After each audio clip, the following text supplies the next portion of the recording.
you know how, like, you can make up a whole ass email and make it look like you sent it like 20 days ago.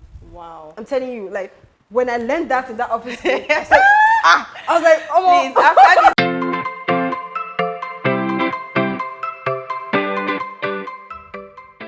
Hello everyone, and welcome back to my channel. Today we're going to be talking about something that we've all had to deal with at some point in our life, while some people are still dealing with it, and that's messy colleagues and office politics. You know those ones that they will claim they hate office drama, but they are always at the center of it. The ones that they will claim they don't like gossip, but they are the first one to pass it out as breaking news. The messy colleagues that thrives in workplace conflicts. Now let's not even talk about office politics. You know, the invisible chess game that is going on all around us, or should I even say Game of Thrones, with this time less word but more passive aggressive emails. Or is it even Hunger Games, you know, survivor of the strongest or the fittest? So today we're going to dive into all the intricacies of things that has to do with or what makes up messy colleagues or messy workplace. We speak a whole lot about office politics and basically how to navigate and deal with such things at work. Once again, my name is Bisola Amuda, and today I am joined by another HR expert who is Jadesola. Right. So what really makes up a messy workplace or messy colleagues? When we say that, like, what comes to mind for you? All right, firstly, let me just say that when you reached out to me about this topic, Yeah. I laughed. Okay, I why? just busted into laughter that it's a topic that is it's sort of like very vast. You keep talking about it. I'm sure that if we had to spend 30 minutes here, We'll would keep then going we'll on. keep going on. Yeah. So office politics, messy colleagues, they are in every organization. They are in every workplace. I work with a couple of people. Yeah. My team is quite large, and I see them on a constant basis. And I'm like, so I can imagine those that are not even in the HR space, how they are going through it, how they get to like manage that entire environment and deal with these people. And just to give like a bit of a background, when we're saying messy colleagues, I usually categorize them, or I use the phrase when you have, not a phrase, but I would say when you have a dog, when you have a dog that is not trained and you want that dog to stay in your apartment, definitely you know that that dog is going to mess up everywhere. The dog would poo here, pee there, because they are not trained. However, if it was a trained dog, you definitely not have issues like that. And I also categorize them as parrots because they talk a whole lot. Like, yeah, in everybody's they're business. in everybody's business and all of that. So I feel like messy colleagues are people that are not organized, very disorganized. They sort of bring like toxicity into the workplace. Even when you're trying to build a work culture that is very enabling, you still have people that sort of like derail that culture that you're trying to build. And we can also say that messy colleagues are people that sort of like are inefficient people, because you are working with those set of people, you give them deadlines and they're dragging you back. Their inefficiency is spilling into your own efficiency and effectiveness. So it's definitely going to be there, but learning how to deal with those sorts of people are like the most important thing. Office politics, on the other hand, we all know what office politics is. So the favoritism, the nepotism, and the likes, and just doing things to favor other people. So I was having a conversation with my mentor sometimes last year. And I was talking to him about office politics and all of that. And he told me that, Jade, see, office politics would forever be. However, how do you play in that game? Because it's a game, definitely. So how do you want to play? Do you want to play dirty, or do you want to play it nice and all of that? So it's always going to be there, but what really matters is how you are playing in that space or on that field. So I think that office politics, messy colleagues, they are definitely there to stay. And one thing I want to say on this video to messy colleagues, I was supposed to say this at the end of this video, but I want to tell them right now before we even go further that see, you'll get replaced at some point in time. If you keep acting like someone that does not have sense, pardon my French, but we are trying to I get it. You get replaced. You think that people are noticing you, but people are noticing that bad character. that ugly behavior, that ugly pattern that you're always showing in the workplaces. And at some point in time, you will not get recommended for promotion because people would not want to work with people that have dirty behaviors and ugly characters. So, yeah. That's okay, I mean, I think like you've given like a very broad explanation of what messy colleagues are. And for me, I think it's basic. You know those ones that come with breaking news? It's like having breaking news is the highlight of their day. That, oh, did you hear this? Oh, did you hear that? And then they will end it with, I did not mean to gossip. Or I'm not, it's just what, you will always know their trait. They will just, and some of them, they will even give you the gist. Then say, oh, what's your opinion? What do you think? Then go back to that person and say, you said, Jade said, and start quoting you and saying things that you didn't even say. So it's like, it's a whole lot of drama. Yeah. But for me, office politics, I don't always see it in the negative light. Right. I feel like there's a positive. No, hear me, as okay. Especially it's like, is this girl toxic? Why is she saying this? So I feel, and that's why I said there's a thin line between when you are doing office politics and you're just being toxic, right? So office politics for me is when you're doing things in your own interest, like things to favor you without harming somebody else. Okay. That's you playing the games to favor you. I'm not going about and saying Jade is not doing her job or oh Jade is, like I'm not gossiping around you. But I'm just doing things in a way that makes my work visible. That when they're discussing in rooms, for example, people that I would say maybe like, I don't necessarily want to say ass kissers in the organization, but that they like to suck up to the orgas, like want to be known everywhere. They do that. Some don't do it at the detriment of somebody else. That's them playing the politics in their own way. Like, so I want like to be on this man's mind. Yeah. So that's why I said, so that's the thin line. So when you're not doing it at the detriment of other people, that's when it then becomes toxic. Yes, definitely. So, I don't want to say I love office politics, but it's just... I don't like office politics. Okay, why? So personally, I'm an introvert. I don't know how to suck up to people. Okay. I go with the vibe. Once I see that you are giving me a certain vibe, I sort of warm up to you, depending on the vibe. So I don't know how to suck up to people. I don't know how to... all this kind of I don't do that. However, for me, the way I try to be visible in the workplace is, so if we're having meetings might just be like a Monday stand-up meeting. I try to speak, even though what I'm saying, but I try to unmute my mic and speak. So I feel like those are things that put me out there, aside from my work, obviously, just to be in everybody's face that, oh, this girl is in this department. Yeah, but that's office politics. That's you playing it, though. No. I feel like, I don't know. No, so you don't necessarily have to say amass. So those people that do it is maybe the ones that are not qualified enough, that they believe like maybe like a boy or errand boy or somebody for those organs. But if you are speaking in meetings, you're coming to their mind, you're doing your job, like you're showing up everywhere. So I feel like that should be a normal thing for every 9 to 5 or 8 to 5. But you're going the extra mile. If you are in a corporate setting, you have to be visible, obviously. Of course, But some people. No, but you know, visibility is also relative. Some people are like, okay, you're paying me my salary. I'm coming to do the job. I don't want more than that. They don't necessarily care about climbing. There's people like that. They don't want care about climbing the corporate ladder or whatever. I come, I work, you pay me, I'm out. But if it's people that are like really ambitious, like your eye is on the target, like in 10 years, in 5 years, I need to be here. Then you now become strategic on how to make your work known.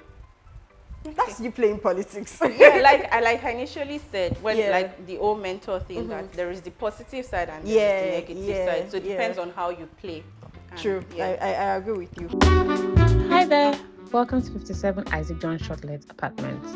We have two two-bedroom apartments, fully furnished with a built-in kitchen and suite master bedrooms, 24/7 electricity, access to internet. Our facilities are 20 minutes away from both the international and local airports. Come on down, we can't wait to host you.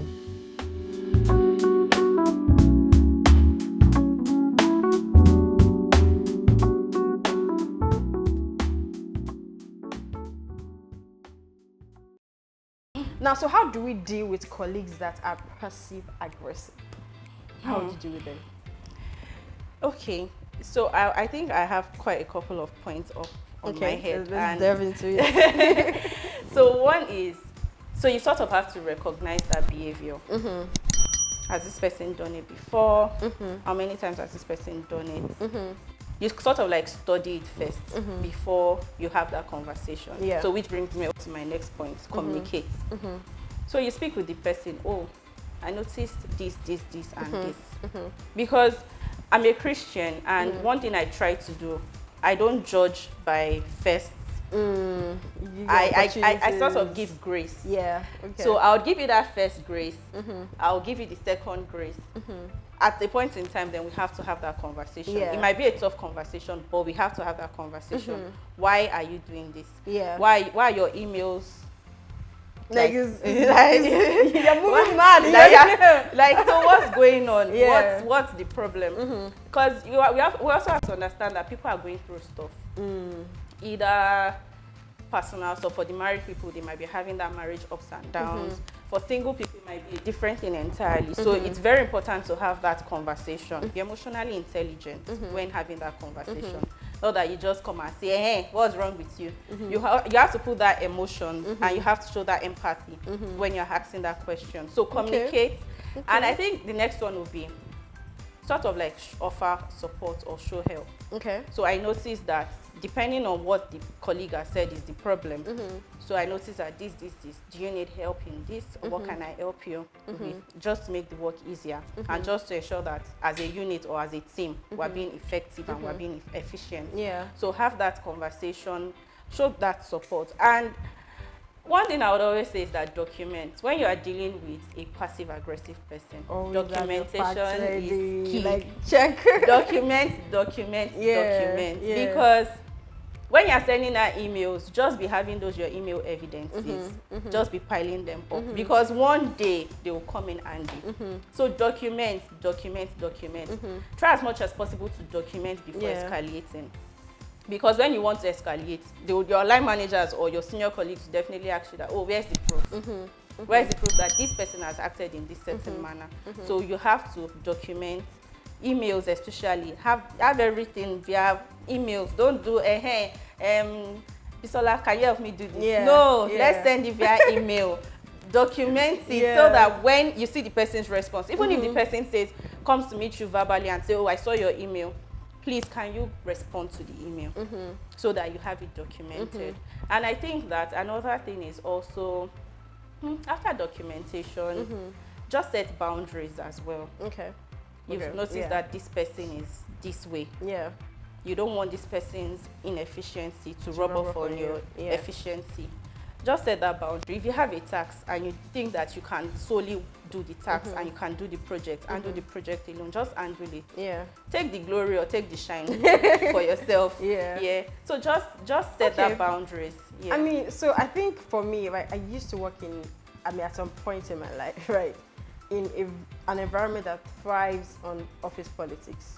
And I was so paranoid that even if somebody tell me good morning, Bisola, I'm already recording it. Wow. Because they are mad.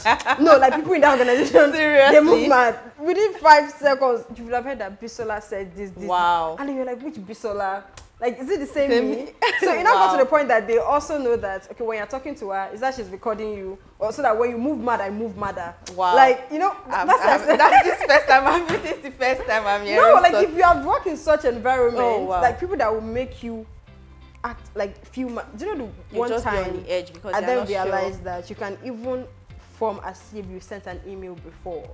It's like, you know how, like you can make up a whole last email and make it look like you sent it like 20 days ago. Wow. I'm telling you, like when I learned that in that office space, I was like, oh, please, after this, we need to discuss so that I run away from organizations the first time like somebody that. did that to me, you know, when I kept looking at my email, I was like, no, I did not get this thing.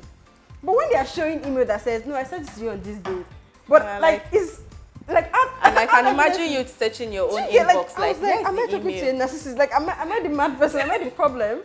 Then later, one of the colleagues told me, so that it's like, you've not learned how to do this. By the time they put me through, wow, I said people move mad on different levels. That's another level of, like, that's like of crazy. Do you get for you to make up a whole last email? Because normally, if somebody said maybe they've sent an email, they can forward it to you or copy it and attach it. Yeah. So when they attach an email that says, oh, Mr. Like, you even shows that I acknowledge.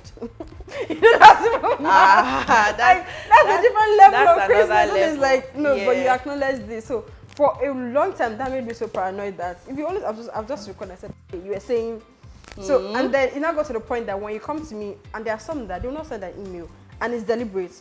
They will come to you to have verbal conversation.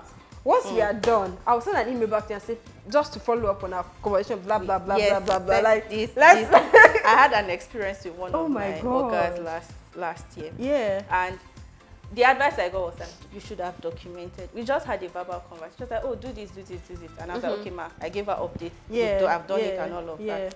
Then something happened. Then this man just goes all ballistic saying, why didn't you say that? And I'm like, what did you do you have amnesia? What's going on? So I went back to this, my mentor. It's the one that I just put everything out on him. And I said, you should have documented it. You've had that verbal conversation. Go back and type, ma, as discussed. This was our conclusion. My kids want to move mad. This is what we think. See, I feel like since then, my motto become, if you move mad, I move madder. Because like people will literally throw you under, not even throw you under the bus, implicate you on things that this now brings me to office drama, workplace drama. At what point should you engage? Personally, I would say avoid. Okay. Avoid it at all costs. However, once you see that, like you said, when they are moving mad, you move madder. And you see that it's like, okay, this thing is no longer in my favor, and it's seeming like these people are trying to implicate me. I think that's when you see that your career is basically on the line. Exactly. Your career, your image within the organization is on the line. Then you also strike and know that, okay, I have to engage in this drama. But my advice to anyone is try as much as possible to avoid. But when you need to, just try and engage in a very professional manner, in a very smart way. Yeah. The ones I really love most are those ones that sends an email and sort of copies your boss. Those workplace drama that I love it so much because the pride with which I would respond and like reply all. And I love my line manager for one thing. Oh, I love mine too. All the line managers I've had, they've been fantastic. Since I started my career in the HR space, I've had fantastic line managers. Once they put my line manager in copy, be like,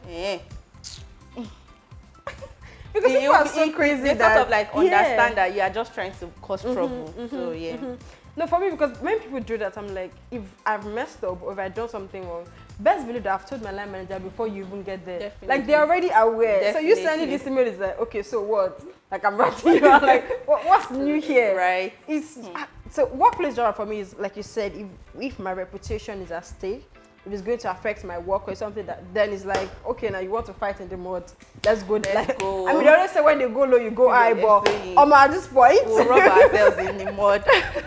Okay, so when you are now faced with, I mean, we are lucky that we are HR experts, right? Most times the case comes to us. I just get to chill and see the drama that's going on. But for people that are not HR professionals, at what point should they escalate such issues to HR? When it's getting messy. So that's why documentation is key, because even when you come to HR or when you come and meet me personally and say, oh, this has been going on and on and on and on, I try as much as possible not to take sides. So this person might be closer to me than the other person. Obviously, we have cases like that. But I don't take sides. We have to be very rational when we're making such decisions. So I don't take sides at all. Look at it critically. Where are your email evidences? Which is why I said document before you even escalate to HR. So that when you're coming to HR stable, you already have proof. There are evidences that this and this has happened. Then we can now find a way around the entire thing. True. So, I mean, I think I agree with you as well. So, HR as well, when they bring such issues or cases to you, ensure that you are fair and as transparent as possible. And for the people, I know most times people don't like engaging it because, like, you're snitching, or you're trying to avoid it as well. Like, once it gets to HR, it's like, why is it so serious? It's not that deep. It isn't that deep. Because we're trying to build a certain kind of work culture. So it's very important that we as HR professionals, we have that open door. Employees are sort of like comfortable. So we would say that we are like their psychologists, sort of. To bring like that peace and that calmness. So they should always see us as a safe space within the workplace.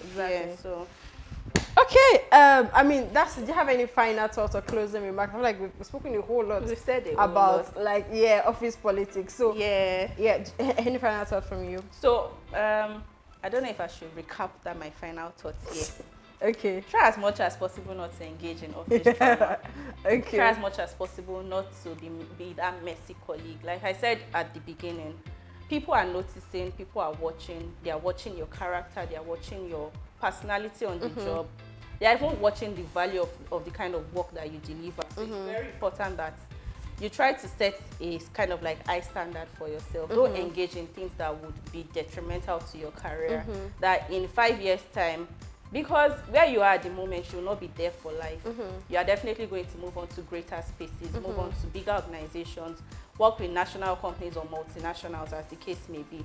And you want your old colleagues to be able to say something positive about you, to be able to recommend you for certain positions, because you are just here at the moment. Our generations are the ones that will be the next whatever they call president, governor, house of rep. But so it's very important that people have positive things to say about you, not just about your job, but about you personally. Yeah. Okay. I mean, I think for me also, it's really important for you to have integrity, because another thing that makes HR have issues when you bring issues to them is when they don't even trust you as a person. Your integrity is being questioned all the time. If they look at the incident or things that you've done in the past, so it becomes difficult that, are you sure you're not the drama? Also have like a character in the office that almost everybody can vouch for and say, no, I know this person is not good. So even when people are showing you that the boss, you have people that can generally speak for you. And unlike Jade, I don't want to say I like war, but if people move mad in your organization, there are times that, my dear, you need to enter that boxing ring with them and move madder. I mean, but I mean, there are also people that are sharks, but I don't necessarily say no to sharks. It's very shark in the sense of you're looking out for your benefits, but not at the detriment of other people. You're volunteering for things, you're chasing your goals, you are not necessarily hindering other people's growth. That's fine. But if you are the shark that whether 10 people, 20 people die on the road, as long as you get what you want, then that's not like a good trade. You are the toxic person in your workplace. So those are the answers to your question. If you've been talking since and you're asking yourself, am I the problem? If you are the shark that detriments other people's effort, you are the problem, my dear. You need to reassess yourself. But yeah, Jade, thank you so much. I'm so glad that we get to discuss this conversation thank you so much topic for like this. Me. And thank you all so much, everyone. If you have questions, you can drop them in the chat box. I'm sure that they will find one way or the other to respond to you. And you can always find me on LinkedIn. Okay, I'm gonna drop ALEBIOSU. Okay, all right. So thank you all so much, and I'll see you on the next episode. Thank you. Do not forget to like. Okay, don't forget to like, share, comment, and subscribe to this channel. Thank you so much. Bye.